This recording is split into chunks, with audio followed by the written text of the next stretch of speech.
Iran പിന്തുണയുള്ള യമനിലെ ഹൂതികൾ ഇസ്രായേലിലേക്ക് തൊടുത്തുവിട്ട ബാലിസ്റ്റിക് മിസൈലുകൾ വ്യോമപ്രതിരോധ സംവിധാനം ഉപയോഗിച്ച് വിജയകരമായി തകർത്ത ഇസ്രായേൽ സൈന്യം.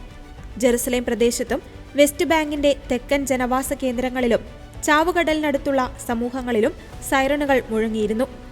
സൈറണുകൾക്ക് ഏകദേശം 5 മിനിറ്റ് മുമ്പ് താമസക്കാർക്ക് മുൻകൂർ മുന്നറിയിപ്പും സൈന്യം നൽകിയിരുന്നു. ആളപായമോ നാശനഷ്ടങ്ങളോ ഉണ്ടായതായി റിപ്പോർട്ട് ചെയ്തിട്ടില്ല. മിസൈലിന്റെ ഒരു ഭാഗം വെസ്റ്റ് ബാങ്കിലെ സൗത്ത് ഹെബ്രോൺ കുന്നുകളിൽ പതിച്ചു. കഴിഞ്ഞ ഞായറാഴ്ചയ്ക്ക് ശേഷം ഹൂതികളുടെ 5ാമത്തെ ആക്രമണമാണിത്. അതേസമയം ഈ മാസം ആദ്യം ഒരു ഹൂതി മിസൈൽ വ്യോമപ്രതിരോധത്തിലൂടെ തെന്നിമാറി ബെൻ ഗുരിയോൺ വിമാനത്താവളത്തിന്റെ പരിസരത്ത് പതിക്കുകയും 6 പേർക്ക് പരിക്കേൽക്കുകയും ചെയ്തിരുന്നു. ആരുടെയും നില ഗുരുതരമല്ല.